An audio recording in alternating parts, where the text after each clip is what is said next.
High, আপনাদের সকলকে my YouTube channel Indian history and বেঙ্গলিতে স্বাগতম।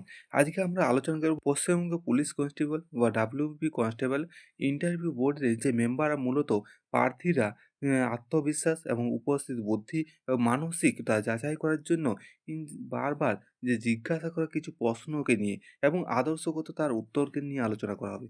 তার আগে আমার চ্যানেলে যদি নতুন হয়ে থাকে প্লিজ লাইক, শেয়ার এবং সাবস্ক্রাইব করে রাখুন।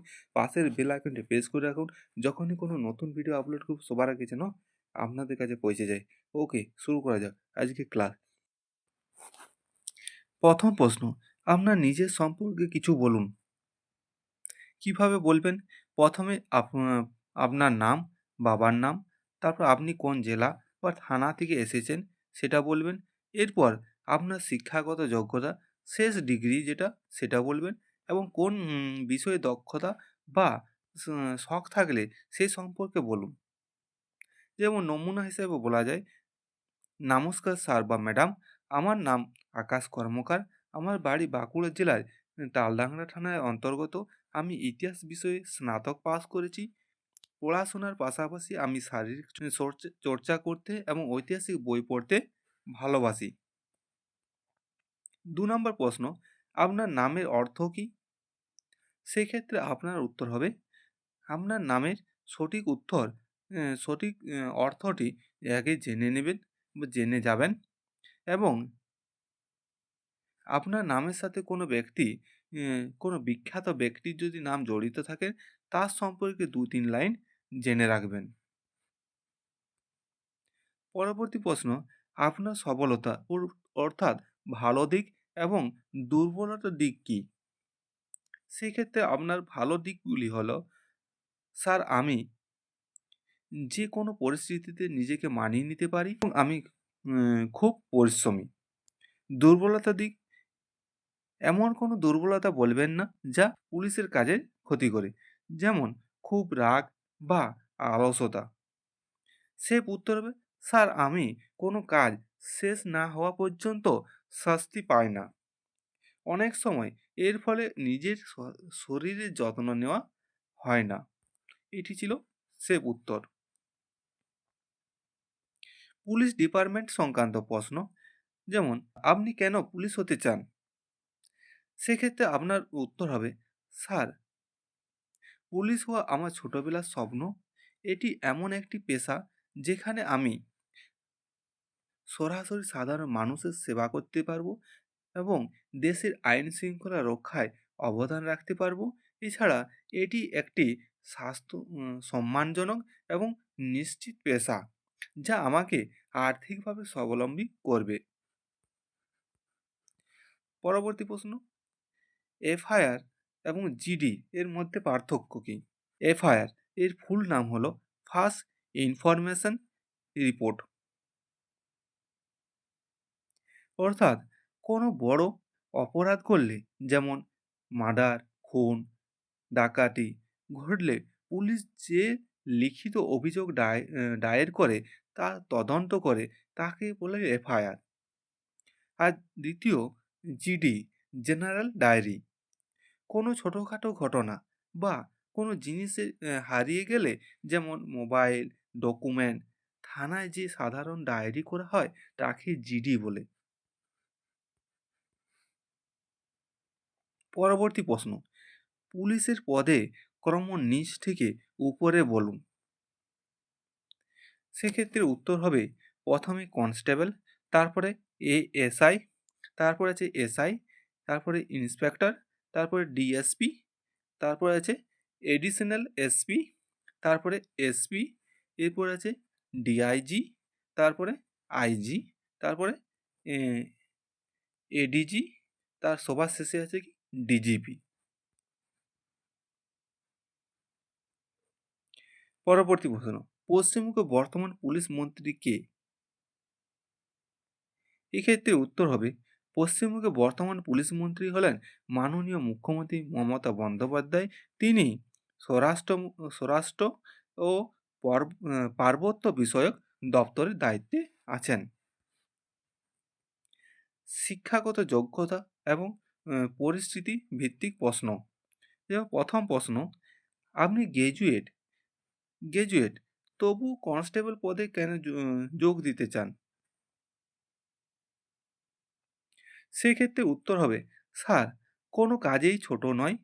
বর্তমান সরকারি চাকরি যা পরিস্থিতি, তাতে এটি আমার কাছে নিজেকে প্রমাণ করার একটা বড় সুযোগ। তাছাড়া আমি এই বিভাগে যোগ দিয়ে ভবিষ্যতে ডিপার্টমেন্টাল পরীক্ষা ডিপার্টমেন্টাল পরীক্ষার মধ্য দিয়ে পদোন্নতির সুযোগ পাব এবং উচ্চতর পদে যাওয়ার চেষ্টা করব।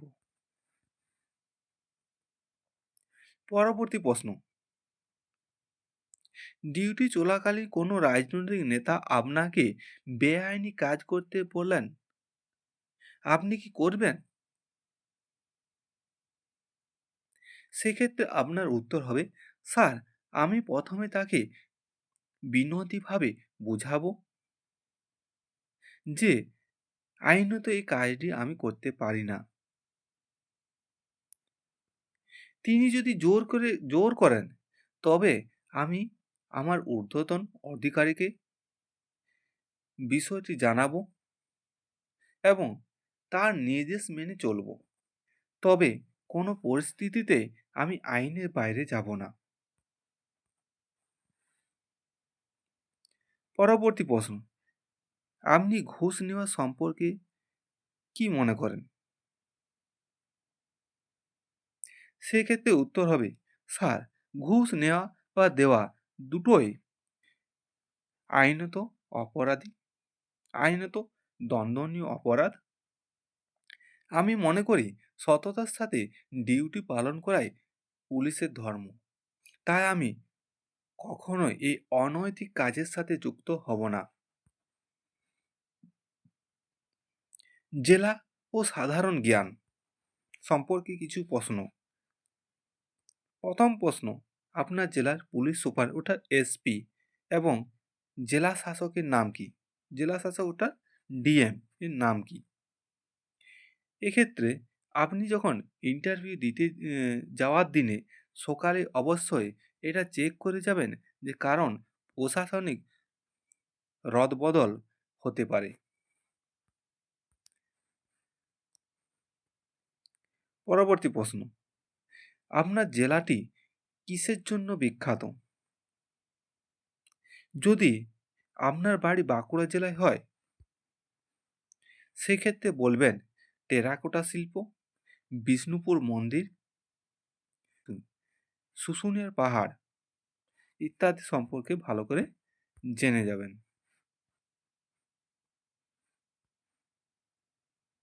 পরবর্তী প্রশ্ন, সাম্প্রতিক একটি বড় ঘটনার নাম বলুন। সেক্ষেত্রে 2025-26 সালে যে বড় ঘটনাগুলি ঘটেছিল, সে সম্পর্কে একটা নির্দিষ্ট ধারণা রেখে যাবেন। যেমন দিল্লি নির্বাচন, ওয়াকিব বিল, ধুলা বড় কোনো ঘটনা সম্পর্কে এবং এছাড়া এসআইআর সম্পর্কে। কতগুলি মতবাদ বা টিপস। প্রথম, সততা। কোনো প্রশ্নের উত্তর যদি জানা না থাকলে বিনতিভাবে বলবেন, স্যার, সরি স্যার, এই মুহূর্তে মনে পড়ছে না বা জানা নেই। আন্দাজে ভুল উত্তর দিবেন না। 2 নাম্বার, আই কন্টাক্ট। যিনি প্রশ্ন করবেন তার চোখের দিকে তাকিয়ে উত্তর দিবেন। তবে মাঝে মাঝে বোর্ডের বাকি মেম্বারদের দিকে তাকাবেন। 3 নাম্বারে, ধৈর্য। আপনাকে নার্ভাস করার জন্য মেম্বাররা হয়তো একটু কড়া কথা বলতে পারে, কিন্তু আপনি সবসময় শান্ত থাকবেন এবং মুখে হালকা হাসি রাখবেন। আজ এতক্ষই। আরও এরকম ভিডিও পাওয়ার জন্য আমার চ্যানেলটিকে সাবস্ক্রাইব করে রাখতে পারেন। ওকে, ধন্যবাদ।